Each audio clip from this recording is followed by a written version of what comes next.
अस्सलामुअलैकुम, welcome to my channel. I hope you all are doing well. तो BCCI की जानिब से सेंट्रल कॉन्ट्रैक्ट की अनाउंसमेंट हुई है और उसके बाद से पाकिस्तानी खिलाड़ी और इंडियन प्लेयर्स के दरमियान जो है वो सैलरीज का कंपटीशन स्टार्ट हो गया है। और जिस तरह से अगर हम सैलरीज की बात करें तो देखें बीसीसीआई के पास बहुत पैसा है और उस पैसे की बराबरी पाकिस्तान क्रिकेट बोर्ड तो नहीं कर सकता, क्योंकि जितना पैसा वो अर्न करते हैं वो अपनी विमेंस लीग में भी इतना पैसा लगा देते हैं आंखें बंद करके, उन्हें नहीं परवाह होती और वो फिर अर्न भी करके देती है। तो बीसीसीआई मेरे ख्याल से ये तो रिचेस्ट बोर्ड है, आप इसका कंपैरिजन कर ही नहीं सकते हो पाकिस्तान क्रिकेट बोर्ड से। लेकिन सैलरीज के हवाले से अगर हम देखें कि बाबर आजम जो पाकिस्तान के सबसे बड़े खिलाड़ी हैं और इंडिया के खिलाड़ी विराट कोहली जो इंडिया के सबसे बड़े खिलाड़ी हैं, कंट्री वाइज अगर हम देखें तो दोनों की सैलरीज का कंपैरिजन काफी चल रहा है। तो बीसीसीआई में तो पैसों की बारिश हो रही है। लेट्स सी कि पीसीबी क्या अपने खिलाड़ियों पर पैसों की बारिश कर पा रहा है, नहीं कर पा रहा। आई होप आपने चैनल सब्सक्राइब किया हुआ है, नहीं किया हुआ तो जल्दी से सब्सक्राइब कर लीजिए। तो बीसीसीआई की अगर हम कैटेगरीज की बात करें तो वो पाकिस्तान क्रिकेट बोर्ड से कुछ मुख्तलिफ है। बीसीसीआई की कैटेगरीज A+, A, B और C है। पाकिस्तान की अगर कैटेगरीज की बात करें तो पाकिस्तान क्रिकेट बोर्ड में A, B, C और D कैटेगरी है। अगर हम सैलरीज का भी कंपैरिजन करने बैठे तो गाइज बड़ा मेरे ख्याल से उल्टा हो जाएगा, बिकॉज जमीन आसमान का फर्क है सैलरीज में और खास तौर पर A+ कैटेगरी में जमीन आसमान का फर्क है। वो फर्क कैसे है ये मैं आपको बताऊंगी, लेकिन इस बात में कोई ताज्जुब नहीं है कि पीसीबी और बीसीसीआई का कोई कंपैरिजन नहीं हो सकता in terms of money, in terms of everything, क्योंकि मैं तो वैसे ही काफी डिसअपॉइंटेड हूँ जो हमारे क्रिकेट का हाल हुआ है आजकल। उससे वैसे ही बड़ा इंसान जो है वो दिल बर्दाश्त हुआ वो होता। फिर ये सैलरीज वाली बात देख ली तो अब तो और क्लियर हो गया है कि दोनों बोर्ड्स में जमीन आसमान का फर्क है।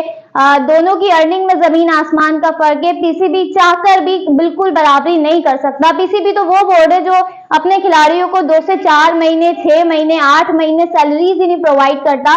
तो हम आगे चल के इसके बारे में क्या बात करें कि पीसीबी ऐसा है वैसा है, ये तो इनसे तो सैलरीज ही नहीं दी जाती है, तो खिलाड़ियों की सैलरी रोकते हैं, वर्ल्ड कप खिला देते हैं विदाउट सैलरी। ताज्जुब की बात तो ये कि विदाउट सैलरीज हम वर्ल्ड कप भी खिला देते हैं अपने खिलाड़ियों को, तो हम क्या बात करें सैलरीज की। लेकिन लेट्स सी के किस कैटेगरी में अगर हम बात करें तो पाकिस्तान थोड़ा क्लोज आ रहा है या नहीं आ रहा। बाबर आजम को जो है वो मंथली 45 लाख के अराउंड मिल रहे हैं। विराट कोहली की जो मंथली इनकम है वो तो बहुत ज्यादा है, मतलब बहुत ही ज्यादा है। अगर हम पाकिस्तानी रुपीस में उसे कन्वर्ट करें तो इट्स अराउंड 23 करोड़। और अगर हम बाबर आजम की एनुअल इनकम देखें तो इट्स अराउंड 6 करोड़। तो बहुत फर्क है, बहुत ही ज्यादा फर्क है विराट कोहली की अर्निंग में और बाबर आजम की अर्निंग में जमीन आसमान का फर्क है।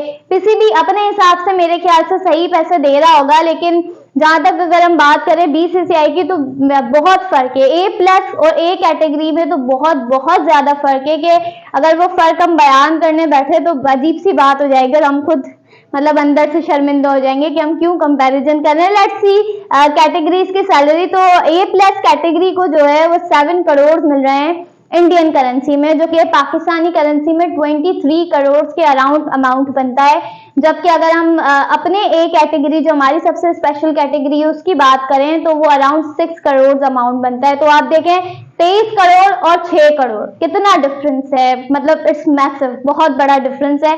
फिर अगली कैटेगरी में आते हैं जो कि A कैटेगरी है और हमारी B है। तो B को हमारे यहाँ 40 लाख मिलते हैं, आपके यहाँ जो है वो 5 करोड़ एनुअली मिल रहे हैं। और अगर मैं उन 5 करोड़ को कन्वर्ट करती हूँ इंडियन करेंसी में तो इट्स 16.3 करोड़। तो ये भी एक और नया फर्क आ गया है। तो मैं कैटेगरीज वाइज भी करती जाऊंगी ना तो बड़ा फर्क आ रहा है, बहुत फर्क आ रहा है। आपकी बी कैटेगरी उसे 3 करोड़ मिल रहे हैं, हमारे यहाँ 17 लाख पर मंथ जो है वो अर्न कर रहे होते हैं, जो कि लगभग 2-2.5 के अराउंड अमाउंट बनता है। फिर जो लास्ट कैटेगरी है उसको 1.5 करोड़ मिल रहे होते हैं एनुअली, और आपके जो लास्ट कैटेगरी है उसे 3 करोड़ मिल रहे होते हैं। तो इट्स लाइक बहुत बड़ी, मेरे ख्याल से बहुत बड़ा गैप है जिसे फिल नहीं किया जा सकता।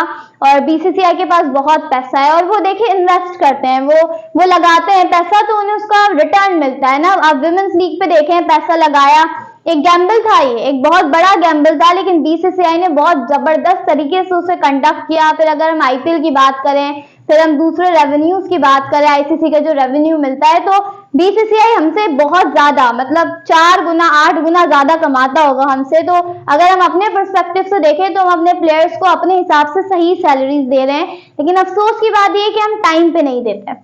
टाइम पे नहीं देते हैं, प्लेयर्स को 8 महीने तक इंतजार करना पड़ता है, मीडिया में बात आती है, आवाम शोर करती है, फिर डिस्कशन होती है, फिर जाकर पीसीबी को ख्याल आता है कि वो प्लेयर्स को पे करें।